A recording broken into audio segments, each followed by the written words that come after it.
ફાસલો. લેખક અશ્વિની ભટ્ટ. પ્રકરણ 82. પાનિયા! એકાએક બારણાના પડદા આગળ પડતા ઢિલ્લોને અથડાઈને સ્તબ્ધ થયેલા પાનિયાને સરજુએ જોયો હતો. તેણે પાનિયાને બૂમ પાડી અને તે સાથે ફરી બૂમ પાડી, એને બહાર ખસેડીને બારણું બંધ કર. પાનિયો ઘડીભર અવાચક બનીને જોઈ રહ્યો. જલ્દી કર, તેને હઠાવીને બારણું અંદરથી વાસી દે. સરજુએ બૂમ પાડી. તેને ડર હતો કે બોટ હાઉસના નોકરો તે તરફથી દોડી આવશે, અને ખરેખર એવું થયું પણ હતું.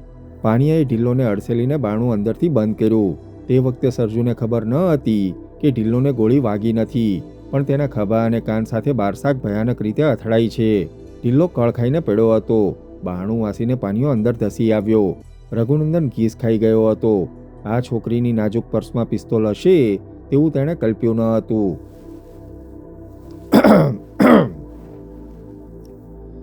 સરજુ હઠી. તેણે રામતીરથની પીઠ પાછળ પિસ્તોલ ધરી રાખી હતી. તેણે પાનિયાને એક હાથથી ઇશારો કરીને કહ્યું કે તે આ તરફ આવે. પાછલે પગે ચાલીને તે બેડરૂમમાંથી લિવિંગ રૂમના બારણે આવી.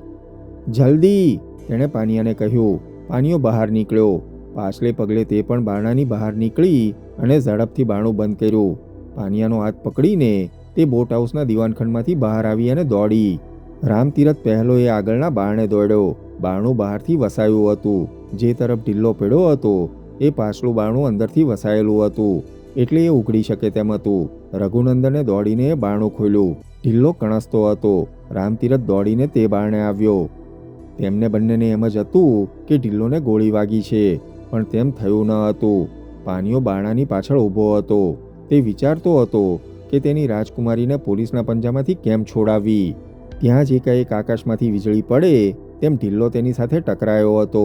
અલબત્ત પાનિયાને વાગ્યું ન હતું, પણ ઢિલ્લોનો ખભો અને માથું બારસાક સાથે ટકરાયું હતું. પાનિયાએ કેવળ રિફ્લેક્સ એક્શનથી જ ઢિલ્લોને પકડવાનો પ્રયત્ન કર્યો હતો, અને પડદા સોતો તેને પકડ્યો હતો.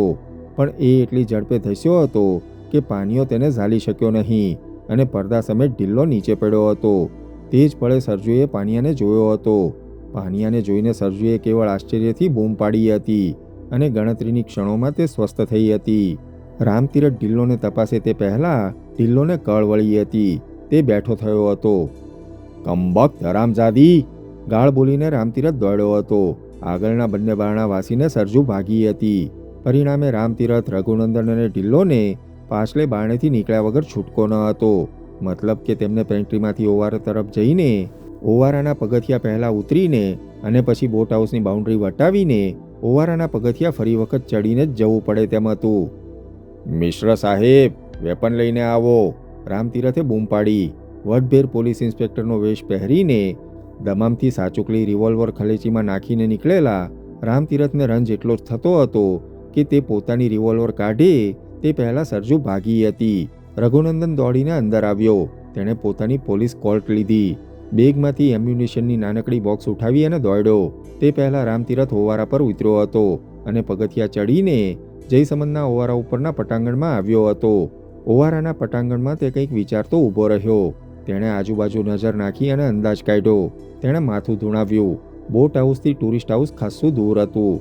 વળી તે સપાટ જગ્યા હતી. ઓવારાના ઉત્તર છેડા તરફ તેણે નજર નાખી. આટલી વારમાં તે ગમે તેટલું ઝડપથી દોડે તો પણ ગેસ્ટ હાઉસ પહોંચી ન શકે. તે વિચારતો હતો. ત્યાં જ માથા પર હાથ દબાવતો ઢિલ્લો આવી પહોંચ્યો, અને તેની પાછળ રઘુનંદન. તું જા, ગેસ્ટ હાઉસમાં જો! રામતીરથે હુકમ આપ્યો.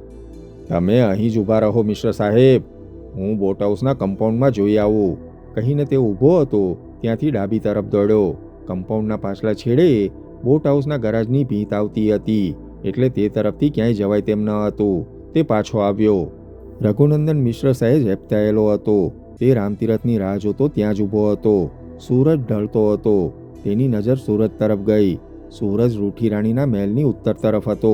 એકાએક તેની નજર ઓવારાના ઢોળા ઉપર ગઈ.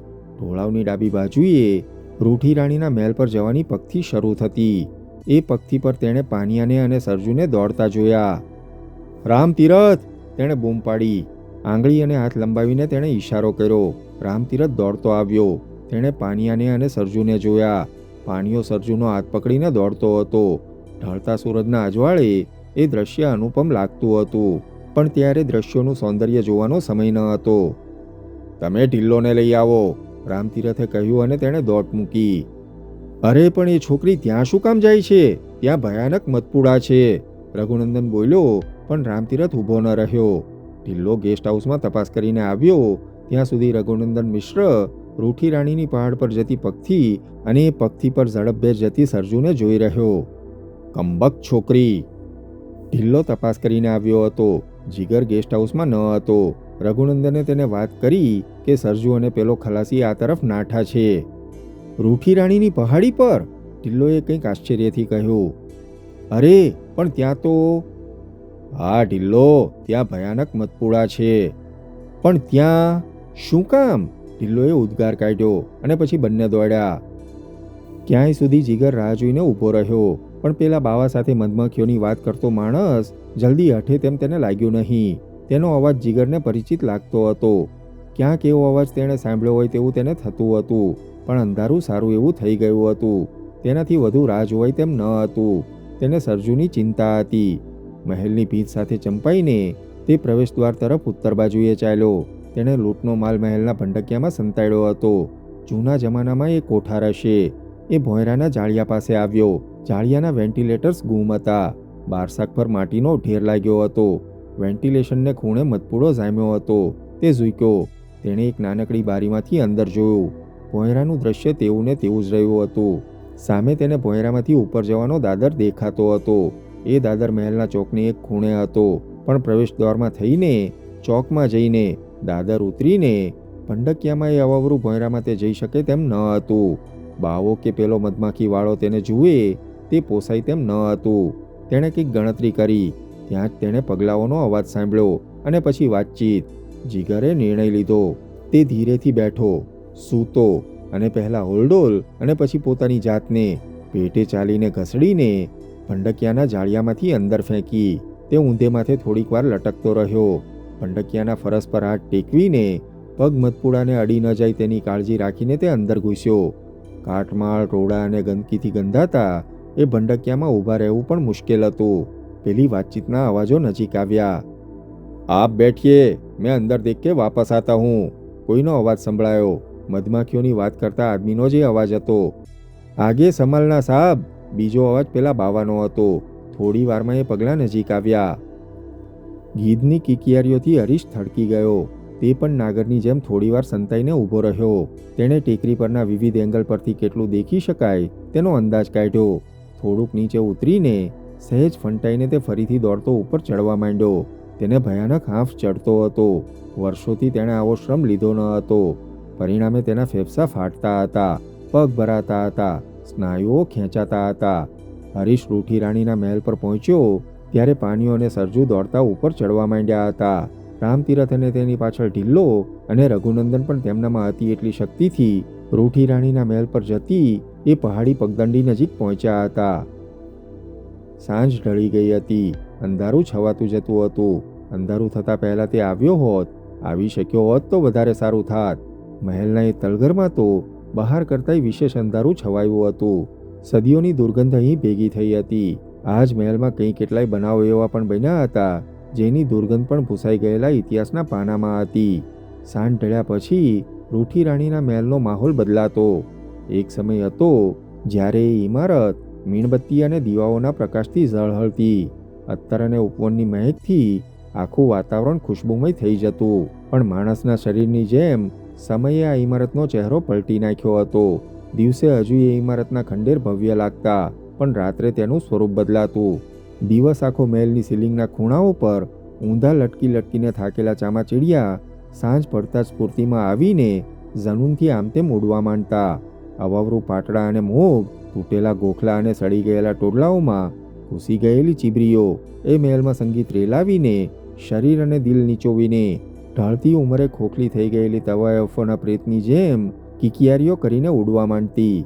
ઇમારતના ઉપલે મજલે પથ્થરમાંથી સાબરના શિંગડાની જેમ બહાર આવેલા પીપળાના ઝાડમાં અને ઇમારતની આજુબાજુમાં ઉગેલી પીલુડીના પોલાણોમાં રહેતા અડધો ડઝન જેટલા ઘુવડયુગલો ઇમારતની અગાસીમાંથી ઝળુમતા ઝરૂખાઓના ગુંબજ પર બેસીને ભયાનક રાત્રિગાન શરૂ કરતા.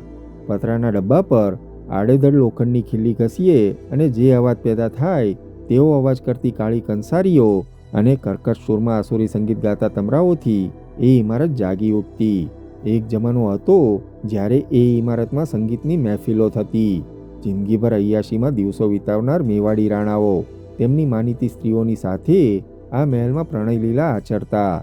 જેમ તેમ ઉગેલી ઝાડીને બદલે એક સમયે આ ઇમારતની આસપાસ સુંદર બગીચો હશે. આખી આ ટેકરી આયોજિત ઉપવનથી મહેકતી હશે. ઠંડા અને ગરમ પાણીના ફુવારાથી મહેકતા તેના હમામમાં બાંધીઓ પ્રાણીઓના શરીરને માલિશ કરતી હશે અને એક પછી એક વસ્ત્રો ઉતારીને સંગેમરમરના હમામની ભીતરમાં કંડારેલા હોજમાં રાજાથી રૂઠેલી રાણી સ્નાન કરતી હશે. એ રીસામણાના મનામણા કરવા કદાચ રાણો ભેટ સોગાતો લઈને આવતો હશે. રૂઠેલી રાણીને કારણે સૂની પડેલી શૈયાથી કંટાળીને પૂંછડી પટપટાવતા કોઈ શ્વાનની માફક રાજા ત્યાં દોડી આવતો હશે અને એ માદક માહોલમાં ફરી પ્રણય સંધિ રચાતી હશે. મહેફિલો સર્જાતી હશે. રાણીને મનાવવા કંઈક કરતબો થતા હશે. કે પછી રાજ્યમાં ફરતા દીઠેલી કોઈ મદમાતી રાજસ્થાની ઓરતને રાજાના હુકમથી ઉઠાવીને રાજાના પીઠુઓ ત્યાં લઈ આવતા હશે. નિસહાય બનીને ઓરતનો ભાઈ કે બાપ, ખાવીન કે દીકરો તેનું અપહરણ થતું જોઈ રહેતા હશે. એ ઓરતને આ મહેલમાં પુરાઈ રહેવું પડતું હશે અને આખરે રાજાની હવસલીલાના ભોગ થવું પડતું હશે. બેઆબરૂ થયેલી ઓરતનો અંજામ કાં તો આપઘાતમાં કે પછી ઉદયપુર કે જયપુરના વેશ્યાઘરોમાં આવતો હશે. ઇતિહાસના પાને પાને લખાયેલી આવી કથાઓની શાક પૂરતી સેંકડો ઇમારતો આખા હિંદમાં ખડી છે. દરેક રજવાડે આવા રૂઠી રાણીના કમરા મોજૂદ છે. એ રાજાથી રૂઠેલી રાણીઓના મહેલ નથી, પણ જિંદગીથી રૂઠેલી નિસહાય ઓરતોના શિયાળ પર રચાયેલી ઇમારતો છે. અને એટલે જ આજે તેની હાલત ખંડેર સમી છે. સ્ત્રીઓના ઘવાયેલા જીગરમાંથી નીકળેલા શાપની કહાણીઓ સમી આ ઇમારતો રાજસ્થાનમાં જ નહીં, હિંદભરમાં ઓરતના જર્જરિત છિન્ન વિભિન્ન દેહની માફક આજે પણ ઊભેલી છે. ગમે તેમ અત્યારે તો એ તદ્દન ઉજ્જડ અને ભયાનક ઇમારતમાં કાનના પડદામાં કાણા પડી જાય તેવા બીભત્સ અવાજો થતા હતા. અને આ અવાજો ઓછા હોય તેમ એકધારો મધમાખીઓનો અવાજ કોઈ ગંજાવર તાનપુરાની જેમ એ ઇમારતમાં છવાતો હતો. 10 વર્ષ કરતાંય વધુ સમય થઈ ચૂક્યો હતો, પણ ત્યાં બધું એમનું એમ જ હતું. કેવળ કપચીઓનો ઢેર મોટો થયો હતો. સીલિંગના પોપડાનો ઢેર છવાયો હતો. એ ભોંયરામાંથી ઉપર જવાના દાદરનું બારણું પણ વર્ષો પહેલાં જેમ લબડતું હતું તેમજ એક પીવોટ પર લબડતું હતું. ફક્ત તેના બારણામાં સડો પેઠો હતો. ઉદયને કારણે તે ખવાઈ ગયું હતું. છતાં સડેલા હાડપિંજર પરના જર્જરિત કફનની જેમ લાકડાની સરફેસ કાગળના પૂંઠાની માફક સલામત હતી. એ બારણાની ઉપલી બારસાક અને પથ્થરના દાદરના વળાંક પાસે તૂટી પડેલા એક થાંભલાના ખૂણા પર એક નવો મધપૂડો જામ્યો હતો. બાવા આદમના વખતથી ત્યાં પડેલા ફર્નિચરના ટુકડાઓ, અલમારીના પાટિયા અને છાજલીના સડેલા ટુકડા પર ધૂળના ઢગલા અને સુકાયેલા ભોંય રીંગણીના છોડ અને ઘાસ છવાયેલા હતા. માણસના ચહેરા પર ઉંમર વધતા જેમ કરસલીઓ ઘેરી થતી જાય તેવો જ કંઈક ફેરફાર એ ભોંયરામાં હતો. દુર્ગંધની માત્રા વધી હતી. છછુંદરની લીંડીઓ અને મરેલા કોઈ પ્રાણીઓના સડી ગયેલા દેહની વાસને કારણે તેની અંદર કોઈ પ્રવેશતું નહીં હોય. બાકી આજના જમાનામાં રખડતો લાકડાનો ટુકડો પણ કોઈ રહેવા દે તે વાતમાં માલ ન હતો. દાદરની ઈંટો અને ફરસની વચ્ચે જાતભાતની વનસ્પતિ અને ઘાસ ઉગ્યું હતું. જીગરે ઝડપથી ટોર્ચ સળગાવી અને ભોંયરાના દ્રશ્યનું અવલોકન કર્યું. ભોંયરાના જાળિયા પશ્ચિમ તરફના ટેકરીના ઢોળાવ તરફ ખુલતા, એટલે હજુ પણ ડૂબતા સૂરજનું આછું અજવાળું અંદર આવતું. પણ મિનિટોમાં સદંતર અંધકાર છવાશે તેની જીગરને ચિંતા હતી. અલબત્ત જીગર તેને માટેની તૈયારી કરીને જ આવ્યો હતો. તેના હોલડોલમાં મીણબત્તીનું પેકેટ, દીવાસળીના 2 બોક્સ, બેટરીના વધારાના સેલ, ગેસ લાઇટર, સિગરેટનું પેકેટ, ચાકુ, પ્લાસ્ટિકની દોરીનો દડો, ચાદર, કાકડા, તેલની બોટલ, રાળનું પડીકું વગેરે નાની નાની ચીજો તેણે યાદ કરીને ભરી હતી. પણ તેને એ ખ્યાલ ન રહ્યો કે ભોંયરામાં તેને પાવડાની જરૂર પડશે. કમરામાં પડેલા રોડા અને કપચીના ઢેર પર ઉગેલા ઘાસ પર તેણે ટોર્ચનો પ્રકાશ નાખ્યો. તેણે મૂકેલી એરબેગ એક્ઝેક્ટલી ક્યાં સંતાડી હતી તે જગ્યા તેણે યાદ કરી. એ જગ્યા પર તૂટેલી સીલિંગનો ઢેર ખડકાયો હતો. નીચે ભેજ લાગેલો હતો. કદાચ વરસાદને લીધે એ ભોંયરામાં પણ પાણીની ઝાપટોથી બધું ભીંજાયું હશે. તેણે ટોર્ચની સ્વિચ બંધ કરી. આછા અંધકારમાં તે વિચારતો ઊભો રહ્યો. સહેલાઈથી તેણે સંતાડેલી એરબેગ શોધી શકાય તેમ ન હતી. 3-4 મીણબત્તીઓ અને ટોર્ચ સળગાવ્યા વગર તેનાથી ત્યાં કશું કામ થઈ શકે તેમ ન હતું. તેણે ઉડતી ભમરીઓ કરતાં સાપની વધુ બીક લાગતી હતી. પ્રકાશ કરવાથી જરૂર પહેલાં બાવાનું ત્યાં ધ્યાન જાય. તેને આશ્ચર્ય થાય અને એ તપાસ કરવા આવે તો ઉપાધિ જરૂર થાય. પણ એ બાવા કરતાં વધુ દહેશત તેને બીજા આદમીની હતી, જેનો અવાજ, જેની વાતચીત તેણે સાંભળી હતી. મધપુડાઓ જોવા નીકળેલો માણસ માથાનો ફરેલ વૈજ્ઞાનિક હોવો જોઈએ. એ આદમી ત્યાં આવે અને જો અંદર લાઇટ જુએ તો જરૂર તે પૂછ્યા વગર રહે નહીં. એ પૂછપરછ કરે તો તેને શું જવાબ આપવો તે જીગર માટે સમસ્યા તો થાય જ. તેણે ફરી વખત ટોર્ચનું અજવાળું કર્યું. દાદરના છેલ્લા પગથિયા આગળ તેણે જગ્યા કરી. તેનો હોલડોલ ત્યાં ગોઠવ્યો અને દાદર ચડીને ઉપર જઈને પેલો માણસ કોણ છે અને ક્યાં છે તે જોવાનો વિચાર કર્યો. ઇમારતમાંથી આવતા ભયાનક અવાજો સિવાય બીજો કોઈ અવાજ કે માણસની વાતચીત તેને સંભળાતી ન હતી. તેણે ટોર્ચ બંધ કરી અને દાદરના પગથિયા ચડ્યો. તેણે પીવોટ પર લબડતા બારણાને પકડીને તૂટી ગયેલું પગથિયું કૂદીને બીજા પગથિયા પર ચડવાનો પ્રયત્ન કર્યો. તે સાથે જ સડી ગયેલું બારણું પીવોટમાંથી છૂટું પડી બોદા અવાજ સાથે તૂટી પડ્યું. બરાબર એ જ વખતે ઇમારતમાં ફરતા નાગરે એ અવાજ સાંભળ્યો.